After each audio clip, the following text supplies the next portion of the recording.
you opened a spreadsheet or looking at your financial reports and just sitting there thinking to yourself, I have no idea what any of this means, and I feel like I should, but it all looks like gibberish to me? I get that question a lot from therapists who are coming to me and asking me for help with clarity on their finances and their numbers. Hi, I'm Lauren, accountant for therapists, and I love all thing accounting and mental health.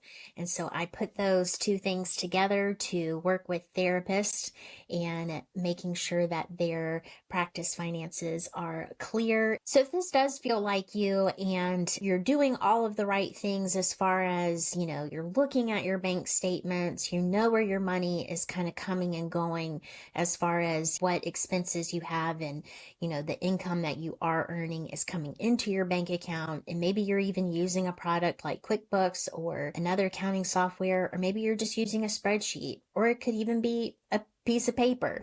However, you're using a method to keep up with your activity during the month, that's great. However, doing that isn't going to then just magically give you these numbers at the end of the month to be able to tell you, oh my gosh, my practice is healthy, or, oh, I do need to reassess some things. So the big takeaway here is that your numbers aren't there to impress anybody or to really impress you.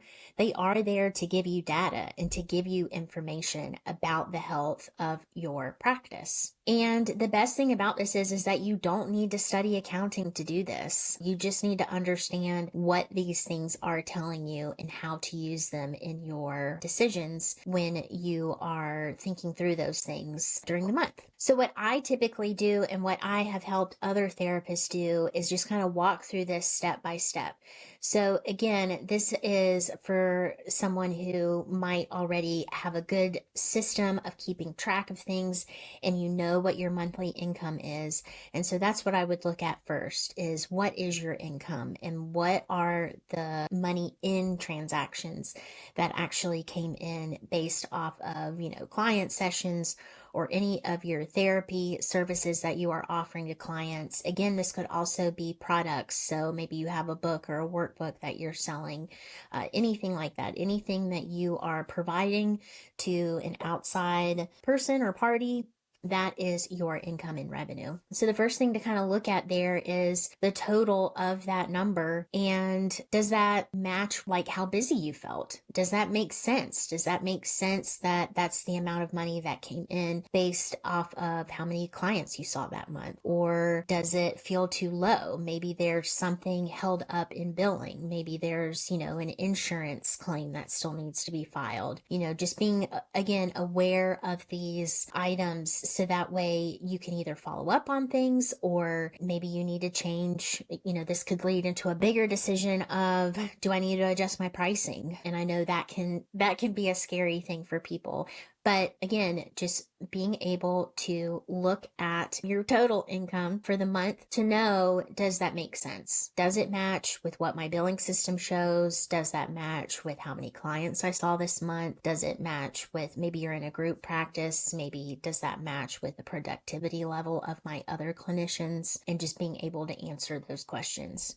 So that's just kind of step one. So you're just taking that total number and you're just kind of running it through some filters as far as, does that make sense for the month? Then the next thing that we look at are your expenses. So what went out? And so looking at just that line item there, your total expenses. Does that make sense? Are you missing any payments as far as like maybe something bounced, or maybe it's only every quarter and this month wasn't a quarter in, so that expense isn't on there? Is there anything surprising? Maybe just looking at, wow, my software costs are really high this month. Is there, a reason for that? Did anything go up in price or association dues? Maybe those are an annual thing and they happen to be this month, and that's why that expense is a little bit higher this month. So you don't necessarily need to analyze every line item, but again, you just want to look at what is each thing saying as far as the amount, and does that make sense? Just thinking about it in a more kind of realistic, logical way of, for that month, does it make sense that I spent this much on insurance? And if not, then that's where you'll want to dig a little bit deeper. Then the most important number that we want to get to at the end is what's left. So after you've looked at income and your expenses, you've got what's left. And that can either be, a positive number, or it can be a negative number. And if it's a positive number, we usually say that's net income.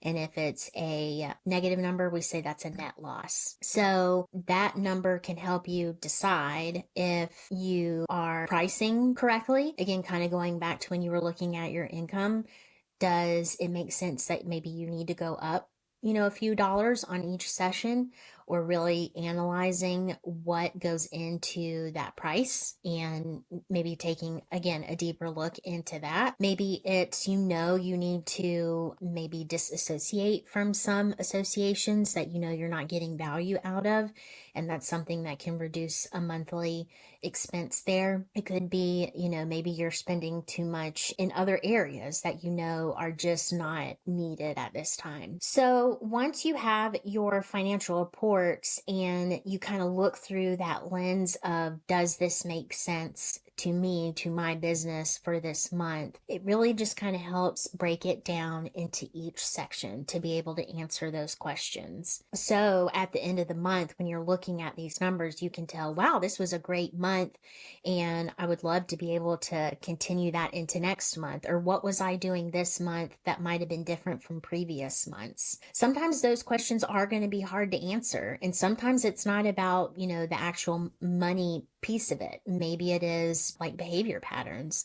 Maybe, in the winter months, you feel like you're spending more because, you're more in a like seasonal depression-y type feeling. Whereas, in the summertime, maybe you're out a little bit more, or whatever it might be. These just might be some patterns that you're noticing for yourself. These are all going to be different for everybody. So the key thing just to remember is, numbers are not really the story. It's the patterns that tell the story. And all the numbers are just the data that you're collecting to be able to see what that pattern is, to be able to see, I have higher income months towards the end of the year than I do at the beginning of the year. And why is that? Is it because of insurance deductibles? Is it because that's when more people maybe are starting to make resolutions or thinking about year end, or whatever it might be as far as market patterns go for that. And then again, with your expenses, just kind of noticing, I spend more at the beginning of the year because I'm buying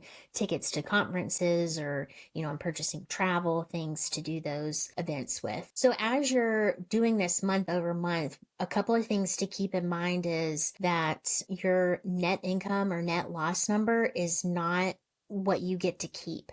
So, and really this is more for if it's net income. That's just something, again, it's just a number that tells you at the end of the month, and after all the activity, this is what, the month came out with. So you either, had net income or a net loss. That doesn't mean that next month is going to be the same.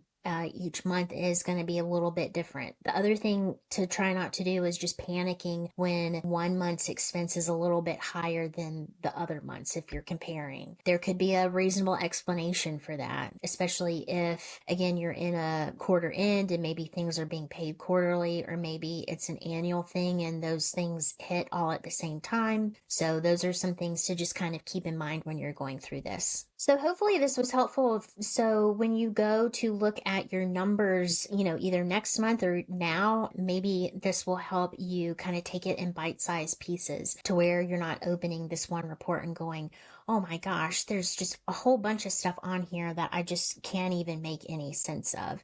and really just taking a slow down and walking through each piece of that as, income, expenses, and then what's left. If you have a different way of doing this that you think is helpful for you, please put it in the comments. I would love to know how you are looking at your numbers, and, if there's a practice that you do that you find really helpful. I'm sure there's other people that would find it helpful as well. So would love to chat about that in the comment section below. The other thing to keep in mind is that you're not alone with this. I support therapists with this. There's other groups and things like that that can support you with this. So don't do it alone if you're feeling scared and overwhelmed.